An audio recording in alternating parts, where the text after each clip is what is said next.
Mesdames et messieurs, bonsoir et merci d'être au rendez-vous de cette session d'information sur Canal 3 Bénin. Voici les titres du journal.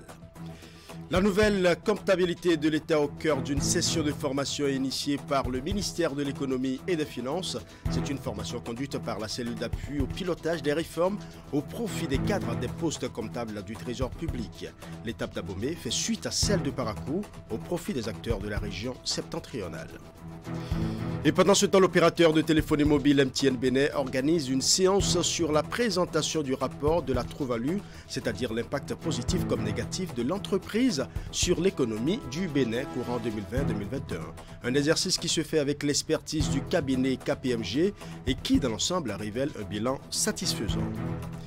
Nous ferons également un tour au Palais des gouverneurs à Porto Novo où l'Assemblée nationale s'est dotée d'un budget gestion 2024 estimé à plus de 24 milliards de francs CFA, un budget dont la procédure d'adoption ne reçoit pas l'assentiment des députés du groupe parlementaire Les Démocrates. Selon eux, les tests ont été violés et ils l'ont fait savoir dans une déclaration. Voilà pour les titres. Mesdames et messieurs, à nouveau, bonsoir. Les cadres des postes comptables du Trésor public sont à l'école de la nouvelle comptabilité de l'État. C'est une formation initiée par le ministère de l'Économie et des Finances et conduite par la cellule d'appui au pilotage des réformes. L'étape d'Abomey intervient à la suite de celle de Parakou au profit des acteurs de la région septentrionale. Les détails avec Imet Hélène Amosso. Plus d'une semaine pour amener les participants à s'approprier les dispositions de la nouvelle comptabilité de l'État. La session de renforcement des capacités est organisée au profit des cadres des postes comptables du Trésor. Elle rassemble ici à Abomey les acteurs provenant du Zou, Mono, Koufo, Louémé et du plateau de l'Atlantique ainsi que du littoral. Cette formation permettra à vous, les participants, de s'approprier de la nouvelle façon de l'enregistrement des opérations comptables de l'État. Et vu les membres qui constituent l'équipe de la formation, je n'ai aucun doute sur la qualité de la formation. C'est déjà votre domaine, vous avez appliqué ce qui était en vigueur. Certainement, il y a eu des modifications qu'il convient de vous mettre au même diapason. Je vous permets de comprendre les innovations pour que, arrivé dans vos postes comptables respectifs, vous puissiez les mettre en application avec sérieux et rigueur. Conduite par la cellule d'appui au pilotage des réformes, la formation est initiée par le ministère de l'Économie et des Finances. Elle intervient dans le cadre de la bascule effective de notre pays à la gestion en mode programme. Les échanges vont permettre aux acteurs invités de non seulement comprendre les nouvelles dispositions comptables et les modalités de mise en œuvre, mais également les rendre plus aptes à relever les défis, notamment la production des comptes de qualité. De façon spécifique, il s'agit de faire connaître au cadre du Trésor public, aussi bien de façon théorique que pratique, la réforme comptable de l'État issue du nouveau cadre harmonisé des finances publiques au sein de l'UEMOA, ainsi que le cadre juridique et technique de la nouvelle comptabilité de l'État, l'organisation de la comptabilité de l'État et le traitement comptable des opérations financières de l'État, la comptabilisation des immobilisations et les opérations de fin d'exercice et la production des états financiers. Loin d'être une simple rénovation du dispositif existant, la réforme du cadre budgétaire et comptable des finances publiques participe d'un changement profond. Elle vise à améliorer l'efficacité de l'action publique et d'instaurer une véritable transparence dans la gestion en rendant plus visibles les documents budgétaires tant pour le Parlement que le citoyen.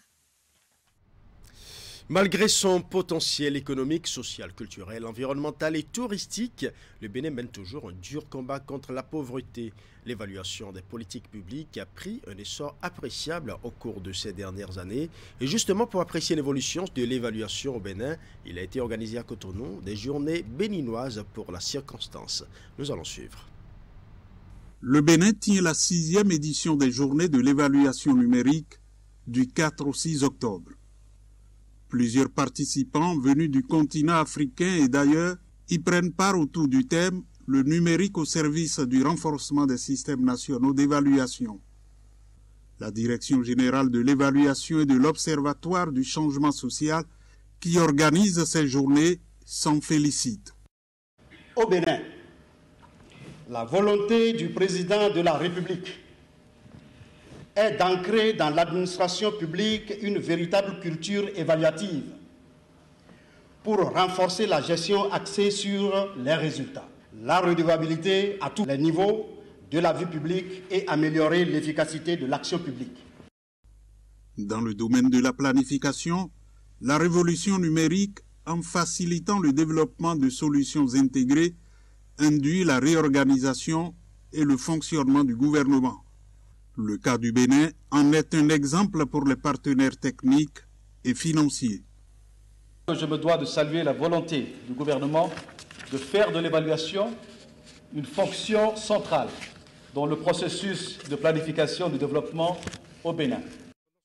Le gouvernement béninois a tenu à faire de l'évaluation des politiques publiques un outil important de son action. Ce qu'a précisé le ministre d'État chargé du développement et de la coordination de l'action gouvernementale, Abdoulaye Biotchane. Le processus de développement de la pratique évaluative, amorcé en 2007, fournit déjà des résultats appréciables grâce aux actions majeures de rayonnement international. Au titre de ces actions, figurent en bonne place, bien sûr, ces journées qui ont été célébrées déjà 5 fois depuis 2007. Mais il y a aussi d'autres actions. La première, c'est l'évaluation des politiques publiques avec les enjeux et les défis pour notre pays. La deuxième, c'est les systèmes nationaux d'évaluation et de gestion du développement. En outre, il faut noter l'évaluation au service de l'accélération des objectifs de développement durable, l'utilisation des résultats de l'évaluation pour changer la vie des populations, a précisé Abdoulaye Biotchane. Aussi, a-t-il évoqué l'évaluation pour promouvoir une administration de développement. Et pendant ce temps, l'opérateur de téléphonie mobile MTN Bénin organise une séance sur la présentation du rapport de la Trouvalou, c'est-à-dire l'impact positif comme négatif de l'entreprise sur l'économie du Bénin courant 2020-2021. Un exercice qui se fait avec l'expertise du cabinet KPMG. Dans l'ensemble, le bilan est satisfaisant. C'est ce qu'on retient dans ce reportage que je vous invite à suivre. Apprécier le rapport de la Trouvalou de MTN Bénin au cours de l'année 2020 à 2021. C'est ce qui rassemble ici autour de la table ronde les différentes parties prenantes de MTN Bénin. Et pour présenter l'impact des activités du service dans le domaine social, environnemental, économique et bien d'autres, c'est l'expertise du cabinet KPMG qui est sollicitée. À travers sa méthodologie sophistiquée, les travaux du cabinet consultant aboutissent à un bilan élogieux. La méthode de KPMG consiste à monétiser l'ensemble de ces choses-là. C'est-à-dire non seulement, vous savez que le profit c'est facile à évaluer, ça existe dans nos états financiers, mais il y a par exemple l'impact que nous créons à travers les emplois que nous avons créés. Comment est-ce qu'on évalue cet impact-là? Ou alors de l'autre côté, notre impact sur le climat. Comment est-ce qu'on l'évalue en termes monétaires? Et c'est l'ensemble, c'est-à-dire les plus et les moins, qui font ce qu'on appelle la true value, c'est-à-dire la valeur réelle qui a été créée par l'entreprise dans l'économie dans laquelle elle est, donc en l'occurrence l'économie du Bénin.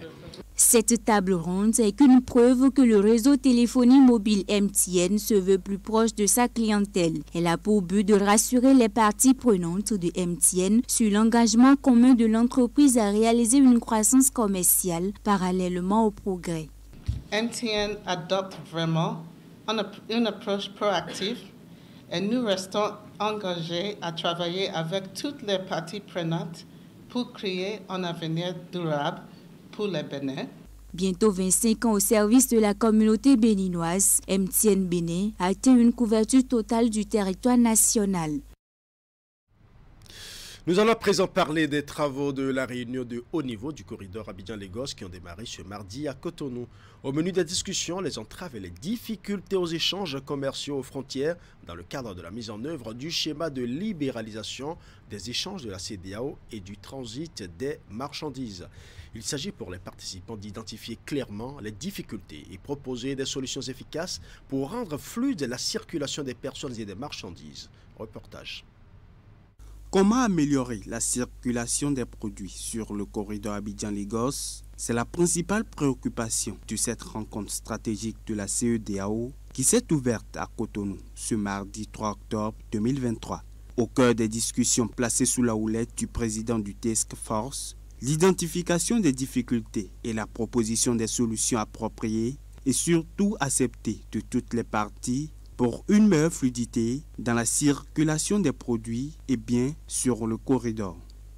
À cet égard, il s'emploie par la base de l'arbitrage et du règlement à l'amiable des litiges entre les États membres, ainsi que par le plaidoyer et la médiation auprès des hautes autorités politiques des États à résoudre des difficultés de toute nature qui peuvent constituer des entraves à la libre circulation des personnes et des marchandises. Elle nous offre l'opportunité de nourrir des réflexions autour de la mise en place d'une meilleure approche pour rendre fluide et réelle la libre circulation des biens et des services sur le corridor Abidjan-Lagos. Corridor qui représente à lui seul près de 65% du trafic commercial du schéma de libéralisation des échanges de la CEDEAO et du transit des marchandises. Prenant la mesure de la situation et dans le souci de promouvoir une meilleure attractivité au sein de l'espace communautaire, cette réunion permettra d'asseoir les bases d'une réelle fluidité dans la circulation des produits sur le corridor Abidjan-Lagos. À ce niveau, les discussions doivent être les plus franches possibles, de manière à ce qu'on aboutisse à des propositions concrètes, des propositions qui nous amèneront à trouver des solutions définitives. Je suis convaincu que de nos travaux résulteront des recommandations immédiatement exploitables qui seront soumises à l'examen et l'adoption de nos autorités. De grandes résolutions sont attendues de ces assises qui certainement vont améliorer la qualité de circulation des produits sur le corridor Abidjan-Lagos et sans les diverses tracasseries habituellement recensées par les acteurs des transports. Alors à présent, à Porto Novo, où l'Assemblée nationale s'est dotée d'un budget gestion 2024 estimé à plus de 24 milliards de francs CFA. Un budget dont l'adoption a suscité des remous dans le rang des députés de l'opposition. Les détails avec Emma Rodon. En étude au Parlement ce lundi, le projet de budget de l'Assemblée nationale, exercice 2024. Il est évalué à CFA 24 788 969 569, un budget en régression par rapport au budget de 2023. Le budget gestion 2024 connaît globalement une diminution de 1,07%, due essentiellement à la suppression des charges de renouvellement de législature et de la diminution de la dotation relative au remboursement du prêt pour la construction du nouveau siège de l'Assemblée nationale. Pour cette étude, la procédure d'urgence a été sollicitée et validée à l'unanimité par les députés de la mouvance. Une procédure dénoncée par les députés du parti d'opposition, les démocrates. En tant que membre de la commission des finances, Monsieur le Président, c'est ce matin, par exemple, que j'ai reçu copie de ce budget. Et on nous donne 1 heure du temps pour étudier ça. C'est ce que je constate. Et je demande si notre Parlement est respecté ou bien c'est nous-mêmes et les parlementaires qui ne voulons pas qu'on nous respecte. Moi, je ne vais pas m'appesantir sur les dépenses, tout ce qui a été écrit, inscrit dans le budget, non. Mais la forme, je constate avec regret, Monsieur le Président, avec regret que ce budget-là nous est imposé par le gouvernement. Sincèrement, Je suis désolé, Monsieur le Président. Sur le fond, le président de l'Assemblée nationale va tempérer les ardeurs et inviter ses collègues à ne pas se faire harakiri en refusant de voter le budget de l'institution qu'ensemble ils animent. C'est notre budget. Ce sont nos activités. Non seulement nos activités, ce sont nos émoluments. Ce sont nos indemnités. Ce sont les indemnités de nos assistants, de nos chauffeurs, de nos gardes-corps. Ce sont les indemnités de l'administration parlementaire. Au nom de quoi nous allons refuser de voter notre propre budget qui n'est que l'expression chiffrée de nos besoins. Le budget, c'est l'expression chiffrée de nos besoins. Est-ce que nous allons, au nom de nos ressentis, refuser? Prenant la parole, la plupart des députés, à l'exception de ceux du groupe parlementaire Les Démocrates, ont salué la clarté du document qui a été présenté. Monsieur le Président, nous avons constaté une bonne maîtrise des charges, puisque de 2023 à 2024, le budget est allé à la baisse. C'est à votre actif parce que ça colle bien avec la conjoncture actuelle que traverse notre cher pays. Monsieur le Président, nous avons constaté, Monsieur le Président, qu'un clin d'œil a été fait aux conditions de travail des députés et je vous en remercie. Monsieur le Président, vous avez fait l'option de ne pas acheter de nouveaux moyens roulants. Je pense que c'est à saluer. L'une des missions essentielles d'un député, Monsieur le Président, c'est le contrôle de l'action gouvernementale. Et à travers ce budget, vous avez renforcé les moyens pour exercer convenablement cette mission. Vous avez déjà joué votre partition. Les députés sont renforcés pour contrôler l'action gouvernementale à plus de 300 millions de francs CFA. Vous êtes à féliciter. Madame et Monsieur les questeurs, merci pour tout ce que vous avez fait pour privilégier dans ce budget de soutenir les fonctions essentielles de nos activités. Soumis au vote, le projet de budget de l'Assemblée nationale, gestion 2024, a été adopté par 72 voix pour, 28 contre et 0 abstention. Les députés du parti d'opposition Les Démocrates ont tout simplement voté contre l'adoption du document.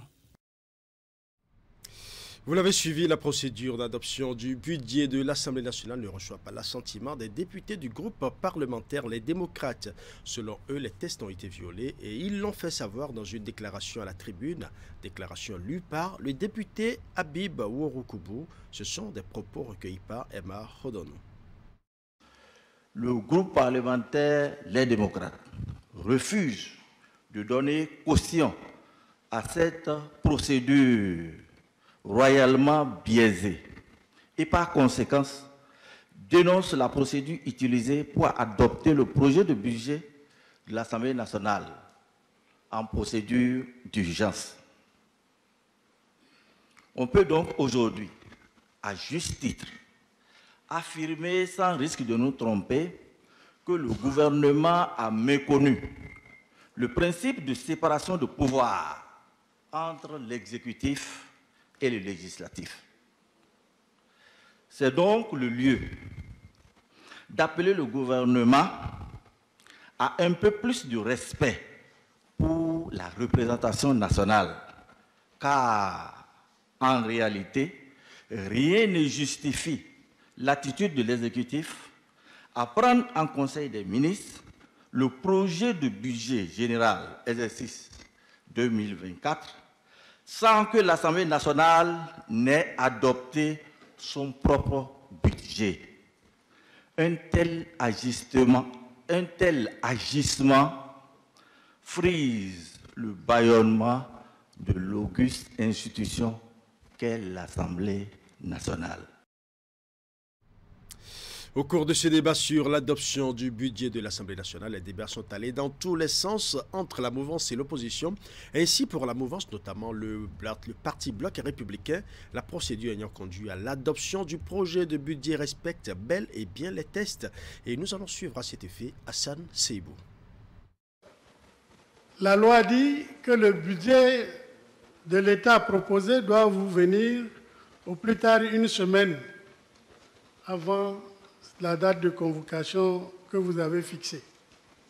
À la date d'aujourd'hui, je crois que vous nous l'aviez dit et affirmé au niveau de la conférence des présidents. Nous l'avons dit à tout le monde dans nos groupes que le gouvernement n'a pas déposé un budget. Il n'y a pas de transmission de budget.